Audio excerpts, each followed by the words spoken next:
Hi, I'm Beatriz.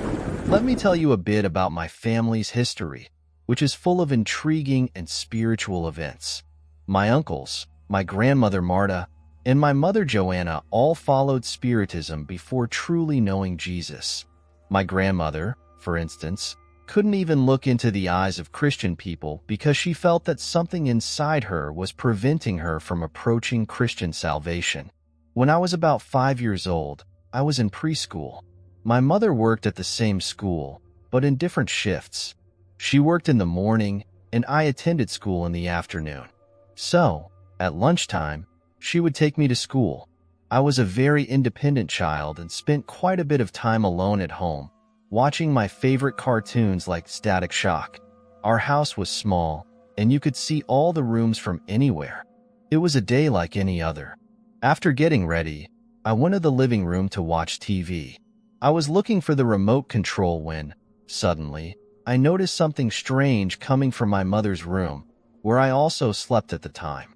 I saw a figure, short, about 1.50 m tall, standing there. I was too young to fully understand what I was seeing, but that figure seemed to notice that I saw it and, in the blink of an eye, it ran and passed through the wall. This was the first figure I ever saw in my life.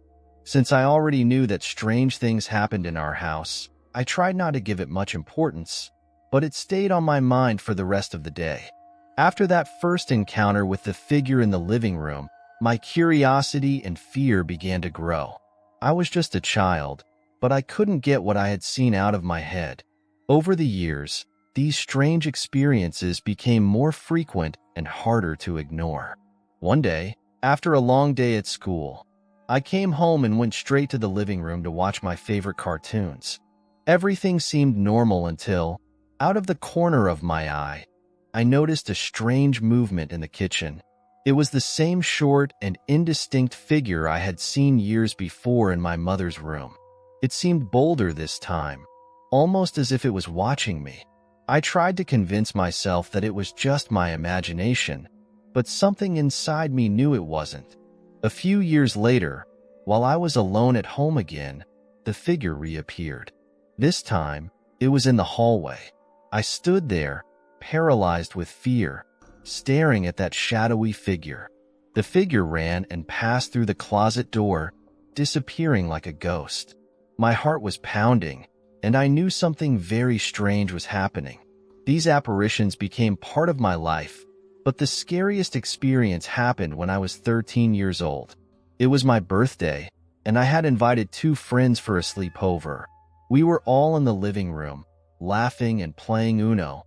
When I felt a presence behind me, that's when everything changed. In the midst of laughter, I felt a chill down my spine and heard a strange laugh coming from behind me. I looked quickly, trying not to alarm my friends, but what I saw made my heart nearly stop. In the corner of the room, near the door, was that tall, shadowy figure with white eyes and no eyelashes or eyebrows. It was as if it was watching me, motionless. The figure was tall, much taller than anyone in my family. I was paralyzed, trying to process what I was seeing.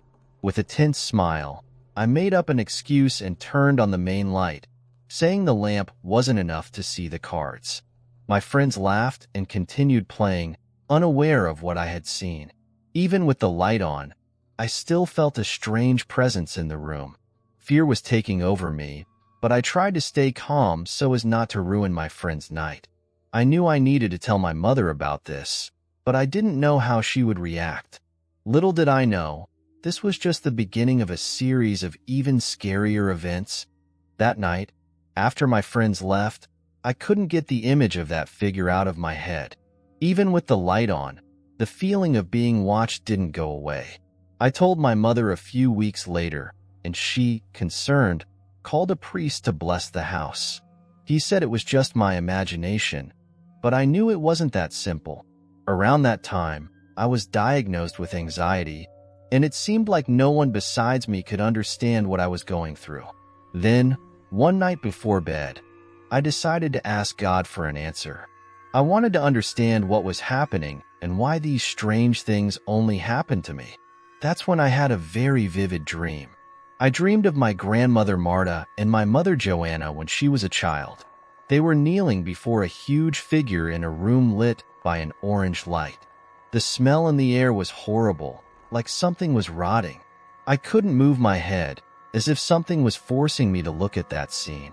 My hands were trembling, but when I managed to touch my young mother's shoulder, she turned, saw me, and smiled. She whispered, "Beatriz, you can't be here right now." Her voice was soft but full of urgency. I was confused, trying to understand why my mother was telling me to leave, as if I didn't belong there. Then the figure distorted, and I realized it wasn't me there, but a girl who looked a lot like me. I tried to speak, but my voice wouldn't come out. Then, suddenly, I screamed, "I want to wake up." The feeling of paralysis was intense, like I was trapped in a nightmare. Suddenly, my grandmother looked at me angrily and said, "Who is here now is not Beatriz, and she must not return." At that moment, I realized there was something much deeper and scarier behind all of this. Of course, here is the conclusion of the story.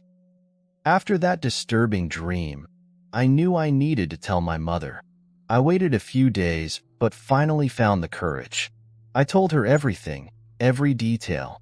My mother stayed silent, her eyes filling with tears. She confirmed that she had a friend named Sabrina, whom my grandmother never liked. They met in secret, but one day, my grandmother found out, and after a fight, Sabrina left in anger. My mother explained that after leaving our house, Sabrina was electrocuted by a loose wire on the street and died. My mother never got over this loss, and the feeling of guilt was always present. Strangely, she said I was born looking very much like Sabrina, as if it were a sign of forgiveness. My mother revealed that during childbirth, I had a twin sister who did not survive. The depression she felt during pregnancy was intense, and she always felt that Sabrina's presence was somehow connected to all of this. My grandmother, Marta, also felt this presence and, no matter how much she tried to deny it, knew that something was happening. Finally, my mother said she now understood that seeing Sabrina through me was a form of healing and forgiveness. Although the supernatural experiences were frightening, they also brought a kind of peace. Knowing that Sabrina was somehow present, helping to heal old wounds, brought relief. As we finished our conversation, my mother hugged me tightly and said she believed in me. We knew that despite everything, we were protected. And so, despite all the scary experiences, I found a new understanding of my family, our history, and the spirituality that surrounds us. And who knows, maybe one day these experiences will make even more sense